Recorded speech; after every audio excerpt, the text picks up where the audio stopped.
Morning you guys, it's Karen, and today I thought I would come and tell you about the last 6 to 8 years of my hooded eyelid journey, I guess you could say. You know, from when I noticed it to today, what treatments I've had, what treatments I've considered but not had, what I would recommend, what's worked, what's not worked, and a look at some photos. Now the only thing is with photos that it wasn't until really a couple of years ago that I started getting good at doing the photos that were needed, which is really me with relaxed eyes, because as you've heard me say, I'm sure, numerous times, when I'm talking just now, it doesn't look like I've got hooded eyes at all. It's only when I completely relax them like so that you can see that they are actually hooded. So the first time I noticed that my eyes were starting to get hooded was in 2008, and I know this because I had not long started working for the research and development department in the hospital, and I'd also had knee surgery that year, and I remember I went in on crutches to get Botox done for the first time ever. And the interesting thing was, it was actually having the Botox that made me pay more attention to my wrinkly eyes, if you like, because I went in, I'm not sure what I went in to get Botox for. I think it was more my crow's feet, because I remember noticing them earlier than the hooded eyes, you know, just all the lines around my eyes. And so I think that's what I went to this Botox session for. It was somebody at work had recommended this particular clinic, and I went in. Like I said, I remember I was still on my crutches, and she said, oh, I could give you the Botox brow lift. And you know, I wasn't at the point of going in and asking for exactly what I wanted, because like I said, it was my first experience of it.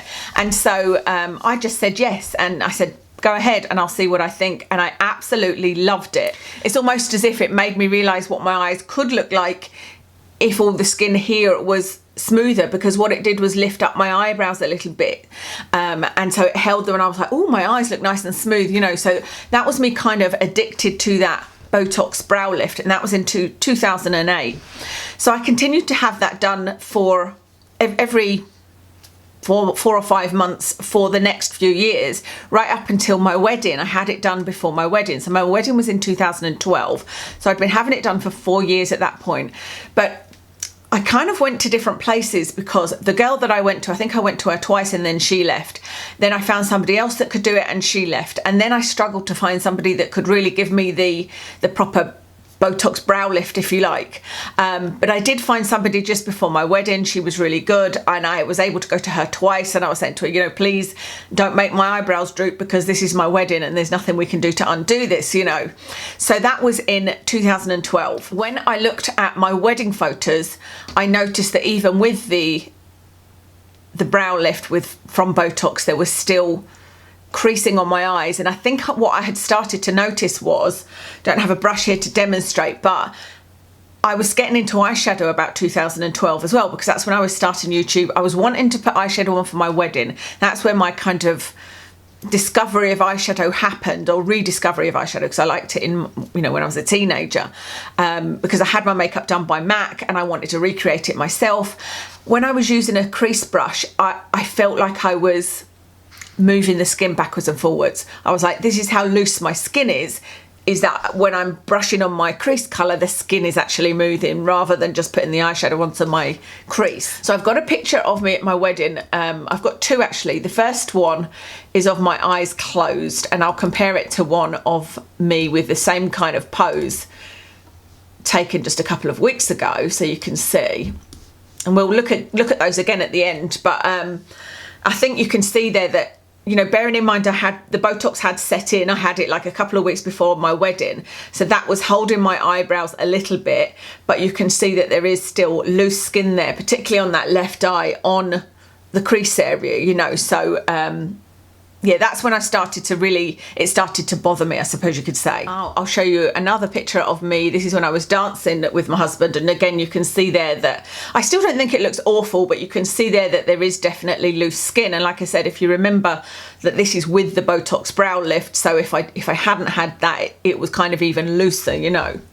So I didn't do anything about it for, I think, 4 years actually. So I started YouTube in 2013, and it bothered me, but not too much, you know. It was just starting to bother me, but I was looking into different things, and I didn't particularly want to have the eyelid surgery because I found it too scary. I thought you had to go into general anaesthetic, and I couldn't afford it, to be honest. It was thousands of pounds, like about £3,000. But I found this non-surgical option, which was the Plexr plasma fibroblast treatment.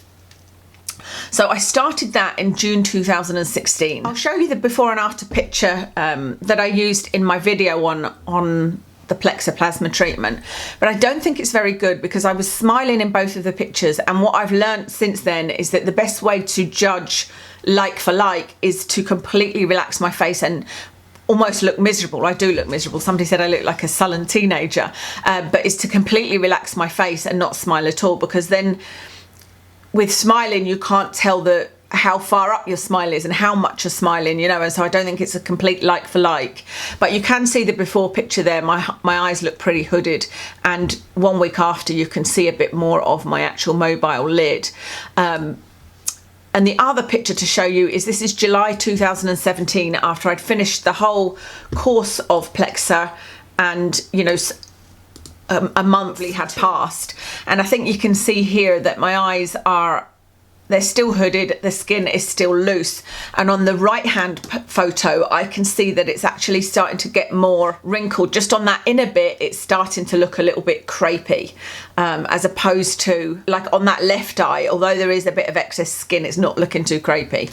So the Plexr treatment appeared to work for me. It appeared to work very well.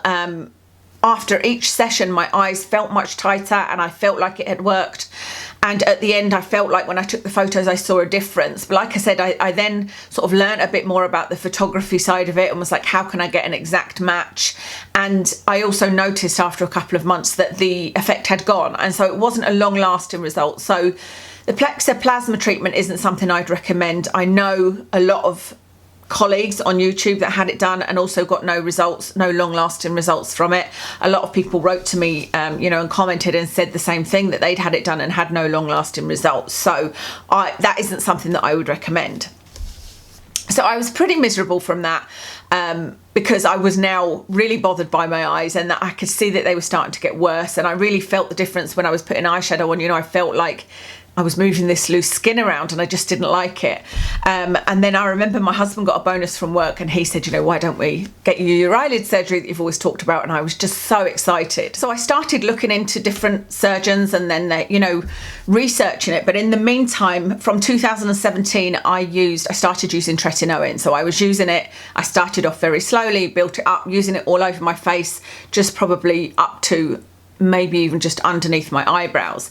So I was doing that to see if that would help at all. So that started in 2017, early 2017. I had to stop it around the time that I had the last plasma treatment, because you can't actually, you know, it makes the skin a bit more sensitive, so you have to stop it a couple of weeks before and after that treatment. But I was using Tretinoin for the whole of 2017, right up to August 2018, and I did the Tretinoin flood-in for 4 months from August 2018. So I had been using Tretinoin for a year at that point, didn't feel like it had done anything at all for my eyes, where I'd seen other people, again colleagues on YouTube, have a result from using Tretinoin for a year around their eye area, not onto the lids or anything, just around the eye area. But it just didn't work that way for me. But I had read about research into this flooding method, which was that you basically overload your system with the Tretinoin. You use a high strength amount, you use it twice a day, and I followed the way that the study had worked and tried that for 4 months, and actually that just seemed to make my eyes look worse. So thankfully I had, by the time I finished the Tretinoin flooding, I had an appointment to have my eyelid surgery. So by this point the Plexr plasma hasn't worked for me, the Tretinoin hasn't worked for me, but I would still recommend Tretinoin because I think that it's something that some people get on with, a lot of people get on with, and a lot of people find amazing results from Tretinoin, and there is evidence that it actually works. Whereby the Plexr, I haven't heard any success stories. Let me know if you do have a success story about, you know, the non-surgical eyelid lift, as it's called. But Tretinoin I would recommend. It just didn't work for me personally. So December 2018, I had my eyelid surgery. So I'll show you the picture of me before having my eyelid surgery. So this was in November 2018, after I had tried Tretinoin, tried Plexr, this is what I was left with. And then the picture on the right is December 2019, so 1 year later. The reason I've done it 1 year later is because I wanted to make sure I had an after picture with no Botox, and so I had no Botox in this after picture. I think what I can see there is that you can see there's less skin, but unfortunately the skin that is left is not smooth. I think that there are a few millimeters of skin been taken away, but the skin left is not smooth. Long story short, and as you guys will know if you followed my eyelid surgery journey, it didn't turn out well for me. I didn't feel that it had worked. The before and after pictures showed that more or less it looked the same. There was a very slight difference. There was a little bit less skin, but it was still as hooded. You know, there wasn't more of my mobile lid showing, except for some people said, oh, you can see a tiny bit in here. You know, there was a very minor difference, not very much at all. A lot of people said that he had put the incision too low. What he told me was that I had something called brow compensation, which is whereby they cut the skin out, pull the skin together, and instead of my eyebrows staying in the same place, my eyebrows pulled down, so there was the same level of hooding. So that shows me that he could see what I was talking about. They still looked hooded, but that there was nothing he could do because my eyebrows had dropped down. The guy that did it was very, very arrogant. He did have experience doing it. He had showed me photos, but he wasn't the kind of best, if you like. The best guy for it had a waiting list of between 1 to 2 years, and I was just too impatient to wait for him. And so that's why I'd gone with this other guy who was a plastic surgeon, and his speciality was facial reconstruction. But so that is also the speciality of the guy that is well known for doing the best blepharoplasty in Scotland, actually. So my impatience led to me going to this guy, and like I said, he was very, very arrogant. The aftercare was terrible, and you know, I did put in a complaint, but as I thought, it didn't lead to much. There wasn't much I could do, because a lot of people at the time were saying, oh, you should ask for another surgery free of charge, but they weren't offering that unless I took them to court, which I wasn't about to do. You know, it wasn't an option. So after that, I was disappointed, but I wasn't sad, because, you know, as I said at the time, I would have always been curious about what my eyes could have looked like after surgery had I have not gone to have the surgery. And so I wasn't disappointed from that point of view. I was disappointed that I didn't feel like my eyes looked any better, and I felt like they could look much better. So I started looking to see if I could find another good Botox person, because the Botox brow lift had always worked for me. And I thought, well, now with this less skin, although I can't see much of a difference, they're saying that my eyebrows have dropped. So if I can find somebody to get even a slight lift or even hold my eyebrows in place, then it will look much better. And so that's what I did. I had a good old hunt, and I found somebody, and they did the Botox brow lift on me. And as the video said, I was finally happy with my eyes. You know, I was like, okay, this isn't 100% what I wanted, but it's 90% what I wanted, and I'm happy that I've had you know, the opportunity to have the eyelid surgery. But now I'm just going to have to go back to having regular Botox. And part of the reason for spending the £3,000 on surgery was so that I didn't have to spend the, you know, £200 or £300 every 3 to 4 months having the Botox. But anyway, I was like, you know, at least it's an option. It's something that's there. So that picture you saw of after the blepharoplasty but with no Botox was December 2019. So this is probably as good as they have looked. Then if I show you a picture of what they look now, what they look like now compared to December 19, they look the same or slightly worse, and I now have Botox. So the after picture that you're seeing now, I have got Botox in. So I had Botox done about 5 or 6 weeks ago, and it will, you know, after you have it, it takes a few days to kick in, about a week for me, and then from that point onwards it slowly will wear off, and it doesn't take long to wear off on me. It takes about 2 to 3 months. Somebody actually commented that was wrong, that it takes 6 months to wear off. 6 months is very unusual, and I didn't know this until I saw this the anaesthetist that did this Botox for me, and he said actually it's clinically only supposed to last 3 months. So it's very, very unusual for it to last any longer, and that's about how long it lasts for me, about 3 months. As you can probably see, it's not really doing much for me now. The Botox brow lift seems to be not holding as strongly for me anymore. I don't know whether it's he's somebody that wants things to look very natural, so maybe he's not using enough. When it's done properly, my eyebrows probably sit a bit more like they are here when I'm holding them up. But if you can see, I can still pull my eyebrows in, and my eyelid skin is still wrinkly. Let me show you close up. So if I just relax, this is not me screwing my eyes up, you can see that the skin is still sitting on the outside of my lid. It's particularly bad on this one, but on both of them you can see that they're still very, very hooded, and my eyebrows are still fairly low. But when I talk, obviously I'm like this, and I didn't want it to be held up completely like this, but maybe somewhere in the middle, maybe about there. So if I go back to that wedding picture with my eyes closed and then compare it to the 2020 picture with my eyes closed, I think that it probably looks about the same.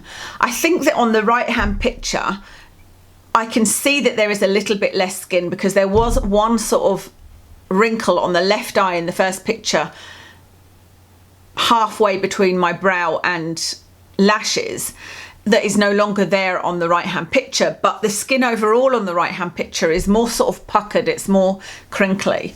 And so overall, I think that I'm lucky to have had the opportunity to have tried all of these treatments, but that for me, ultimately, they haven't worked for. I think that the Plexr Plasma hasn't worked for. I don't know anybody that it's worked well for and lasted. So that one I think is just more gimmicky or works for fewer people. The Tretinoin I definitely think works for some people, but for some reason not for me. And the eyelid surgery I just think wasn't the greatest eyelid surgery, to be honest with you. I think there's obviously an element of bad luck, and my eyebrows did, you know, pull down a bit, but I also think that he did do the line, the incision too low on my eyes. There are a couple of other things that you guys suggested, and a couple of other things that I sort of believe in, if you like, but haven't stuck to. So one of them is face yoga. Face yoga I've been doing for years, and I was doing it even before I started YouTube. Way before that, I had a book on face yoga, and I used to do it quite religiously, actually. But then I didn't, you know, over my YouTube time and my kind of hooded eyes, I haven't really done it consistently. That is something that I do think will help, but it's something that I think would provide mild results. I don't think you'd get drastic results from that, personally. That's just my personal opinion. Then there is microneedling. Microneedling is something else that I think would work, but microneedling is almost like a mild version of the Plexr Plasma, because what you're doing is causing injury to your skin to get the skin to reproduce collagen. So it's the same kind of theory, but just the Plexr Plasma was more intense. And so again, I did do some microneedling just under my brow here, but I found it really painful. You know, it was hard to cover up the resulting bleeding, and I bruise a bit, you know, and so it was something that I just didn't stick to. But I think that's because I knew that the results would be mild. Other things that have been suggested are Ultherapy, Thermage, and a Threadlift. I thought I did a video on Threadlift, but I can't actually find my video. If I can find it, I'll link it for you. But I did a lot of research into Threadlift, and I know some of you are considering it. A Threadlift is where they make tiny little incisions here, put the sort of wire down, a little hook, and then hook and pull up. It's a complete brow lift. Firstly, I think that a lot of you wouldn't think I would want that anyway, because what it would do would be pull my brows up, and you know, maybe give that surprised look that a lot of people think is not good. I don't actually mind it myself too much. I think that's just because, you know, the effect is that it stretches out this part of my skin. But I looked into the Threadlift, and I saw a doctor actually demonstrating on chicken and showing how it just couldn't hold. It wasn't possible for it to actually work in the long term or for it to hold. And so that's not something I'd have done. Again, I tried to find experience videos, and everybody that was on YouTube was in a clinic having it done, and they were showing the immediate result, which is great, but is it going to last? And I couldn't find anybody that said it had lasted on them. So that was a no for me. And then the other two were Ultherapy and Thermage, or Thermage, which are slightly different treatments, but again with the same kind of theory. And Thermage was supposed to be very, very painful, which did put me off. But the two of them were discussed with me when I was going through the period of research and having my blepharoplasty. I had gone to a consultation at Transform, which is a plastic surgery company, and they had actually said, if you don't want to go ahead with the surgery, because they were going to do it under general anaesthetic, which is why I didn't go with them.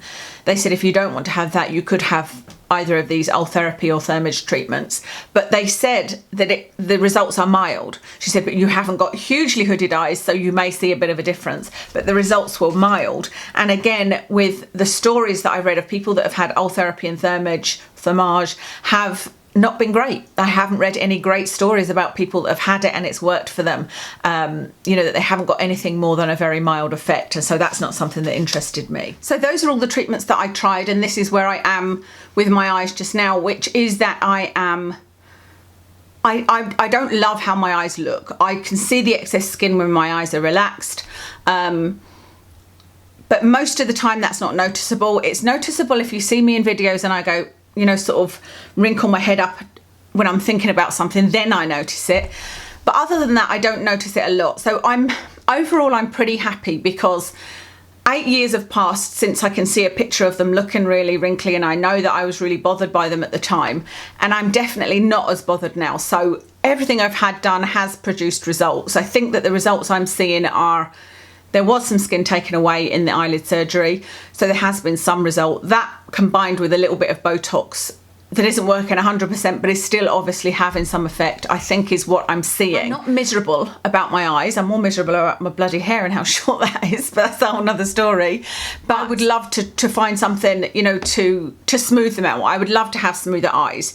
And I do see people on YouTube, see pictures of people and think, oh goodness, look how beautiful their eyes are. So like I said, I'm not miserable about it. It hasn't stopped me wanting to put makeup on or anything like that, but I still have that sort of burning desire to have, I guess, younger looking eyes, have my eyes looking like they did in the first picture I showed you, I think, which was, oh, did I even show you that picture? There's a picture I found where I was like, that's when my eyes looked okay. So I'll put it back up again.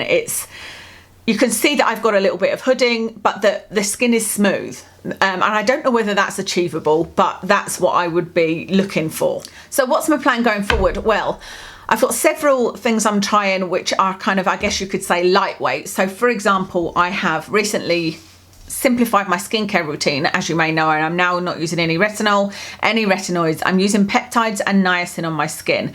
I'm using a peptide serum. At the moment it's the Hylamide Sub-Q, then I'll move on to my bottle of Buffet, and I'm mixing in with that some niacin powder, and I'm putting that right up to here, so I'm putting it underneath my brow. I'm also using some of these eye patches. These are hydrogel collagen eye masks.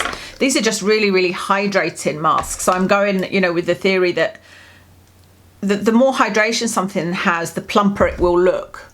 So these are just like so, and you just put them on your eyelids and they stick, and they're brilliant. I put one like right the way in the middle there, and it actually makes it look like you've got really good, it makes my eyes look like how I wish they looked all the time. I wish I could put these on permanently, but they feel lovely. And I also put them underneath, you know, because I do think that, I think I said in my skincare video, I think hydration is something that we forget, and the more hydrated your eyes are, the plumper they'll look, you know, and the plumping will sort of iron out more creases.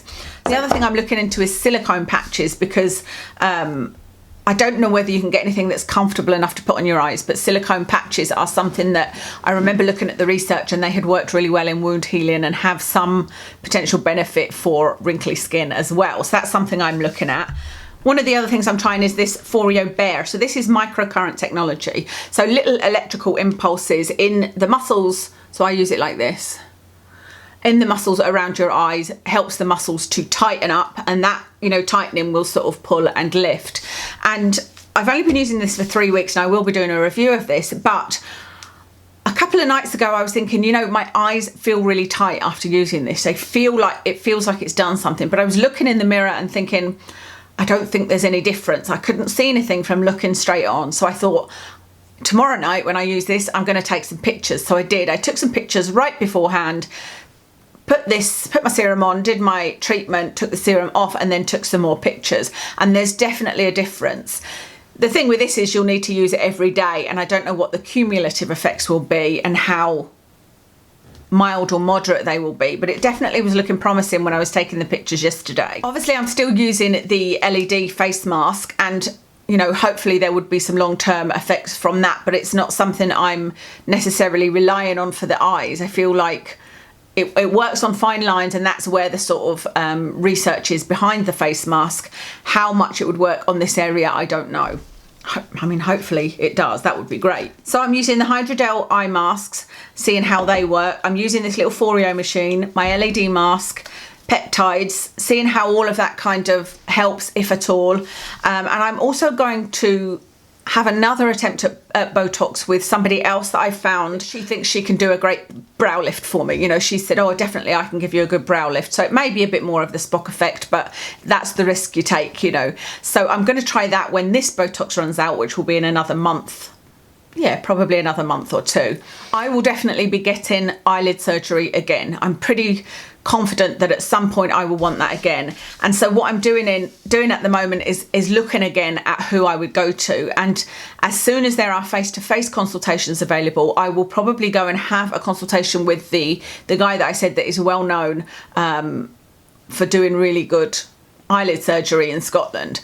But at the moment they're only doing video consultations, and I don't want that. I want somebody to be close up. You know, the consultation I had before, they were close up, he was pulling skin on my eye, and I think that that's what needs to be done to decide to go ahead. Now it does say on the website that they would want to see you in person before doing the actual operation, but you have to pay the £150 fee for the video consultation. So I'd prefer to wait and pay that £150 to see somebody in person. Then there will probably be, you know, at least a year or two's waiting list. So I'm in no rush at all for that. I would just be interested to have a consultation with somebody, this guy particularly, see what he says, see if he thinks the incision was too low that was done before, see if he thinks he can do any better, you know, and kind of take it from there. But I can see that being done sometime in my future. I would like it to be done when things are worse than they are now. You know, like I said, I think I'm not miserable about my eyes at the moment, and I think they don't look too bad at all. Regarding the skincare, by the way, I don't expect to see, if I see any differences in my hooded eyes, I will put it down to this, and then I will stop using this. And I think from everything I've seen, people that stop using this notice a difference within a few weeks. You know, it's the same with your fitness. You lose it within a couple of weeks. And I think if you stop working the muscles, the difference would be apparent in a couple of weeks. So that would tell me whether it was this or not. I would probably put it down to the LED mask before I would skincare. I really don't think peptides are going to make much of a difference. And I'll also see, like I said, what I can get Botox wise. Botox wise, I have done videos before on where to get injections, but I do just want to say something about that. Obviously, you've seen that my Botox has gone wrong several times, in that I've had it where my eyebrows have drooped and they've literally pressed it down, and you know, my eyes have looked even smaller than they already are. And there's always a lot of feedback, and everybody has a lot to say, and people say that's because you got the injections here, you should have got the injections here, or they'll say you should have gone to this type of a person. And so I really want to tell you that although it's something I hesitate to say recommend, because I don't want to recommend to people that you get Botox. It's a very personal thing. It's something that I believe in, but you need to be okay with it yourself. But it is something that if you find the right person and they inject in the right place for you, that you can get the results that you want, and it can avoid you having to have eyelid surgery, or certainly it can put it off for a few years. But the injection sites, I have had them all over my head, and I can tell you that I've had them along here in the middle bit, and that's when my brows drooped. But I've also had them here and my brows have not drooped. So I think it's so precise, and there's different ways it's been done on me has worked. The guy that I'm using just now, he is an anaesthetist, and he just has this little clinic on the side, and he does one there and one there, and that doesn't give me the dramatic brow lift, but it does stop me pulling my brows in. The first time I had it done, when it was very successful, I had the injections along my eyebrow here. Another time I had it done when it was successful, I had 2 injections here. Another time when I had it done and it wasn't successful, I had injections along my head. So you know, and I've been to all different type of people. I've been to a nurse, a plastic surgeon, a dentist, an esthetician, an anaesthetist. I've been to all different types of people, and I don't agree that there is what you can say, if you go and see a nurse, it will be fine, or if you go and see this type of person, it will be fine. I think you need to find somebody, if you can at all, have a look on reviews in your area, try to find somebody that they're saying that works great for them, or that's had it done. You know, ask around and find out if anybody's had it done. I would really like to, out of interest, get somebody to inject along here and see what that does, because I haven't had that done for a long time, and that's what was done at first, and it really, really worked for me. And I think the reason they don't do it is there is a risk of that making your eyes droop if you don't do it in exactly the right place. So that's my plan going forward. A few different things that I'm going to try. I will be doing a full review of the Foreo. I can do a review of these if you like, but I can tell you that I love them, absolutely love them. I'll link these for you because they were, I think they were £20 from Amazon, and they just feel so soothing. And I don't know whether they are giving me hydration, but I feel like they are. You know, I haven't got any specific way of telling. I don't have any dry patches or anything that are gone, but they feel like they're really hydrating and really, really soothing, like I said. And actually, when you've got them on, like I said, your eye looks really, really nice. If there's any treatments that I have not mentioned here that you think I should do, consider them, please let me know, and I will look into it. You know, I've meant to do more videos on hooded eyes over the years on the individual treatments. Two other things I wanted to mention that are interesting. Number one is I have Ehlers-Danlos syndrome, which is a connective tissue disorder. And somebody said to me the other day, why are you saying that that can age you when actually it can make you look younger? And the reason I'm saying that is because I've had different opinions, and I think that there is no one conclusive opinion on it. The anaesthetist that did the injections to stop my eyebrows coming in said to me that it is very unusual that at 48 years old, as I am, I do not have one horizontal line on my head. You know, without Botox, I don't have any lines on my head at all. And he thinks that that is the Ehlers-Danlos, because your skin is stretchy, and so it will stretch and elasticy, and it will spring back. However, the surgeon that did my eyelid surgery said to me that Ehlers-Danlos will make you age quicker because your skin will stretch more, it's more stretchy, and he didn't necessarily think that it sprung back. So I've had different opinions on that. That's just two of the opinions that I can remember, but I have had different people tell me different things about that. I've looked into it a little bit, and there isn't much out there about it, and so I don't think it's really known how it affects your aging. The other really important thing to tell you is that I have finally had my neurology appointment for my migraines, and I am being referred to a Botox clinic. I don't know when that will be. I've got to have a neck scan first. After I've had my neck scan, I will need to make sure that I don't have any Botox, because if I'm referred to a Botox migraine clinic, I want to be able to get it. And if I've already had Botox, they won't give it to me. And so it may be that the whole Botox experiment doesn't happen for a long time, if ever, because I don't know where they're going to do the injections, but from what I've seen online, they may well do it up here, and it may well push my brows down. If that's what it takes for me to get rid of these headaches, I'm okay with that. And that will just be the priority over and above how my eyes look, you know, and I'll just have to live with it. I mean, that being the case, actually, if they pushed my eyes down, that might speed up how quickly I have blepharoplasty. And again, I can't have a blepharoplasty consultation unless I have no Botox in my system. I know that because that happened to me when I initially had my not the one with Transform, but when I went to the one with the Bupa, I said to her, Botox, and she was like, oh, okay, you'll need to come back again because I need to see your face when there's no Botox in it, which makes sense, of course.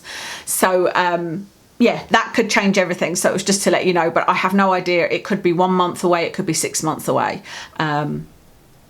Hopefully I'll hear soon. But I'm now at the stage where I am going to do some more research into anything new that comes out. You know, I'd love to hear of anything new, any sort of new technology that may work on hooded eyes. So I'm going to research into that area, and I'll definitely let you know if I find anything. So let me tell you what I've got on makeup wise. Today I've got on the Hourglass Stick Foundation in Shell. On my eyes I used the Morphe, is it 18T palette, and then I used a pigment on the inner corner which is by Bare Minerals called Vanilla Sugar. On my cheeks is actually a Colourpop blush I can't remember the name, but it's a peach one. It's got a big peach on the front. I'll list it in the description. And then on my lips is the Stila liquid lipstick in Caramello. That's everything. Thank you so much for watching, and I'll speak to you again soon.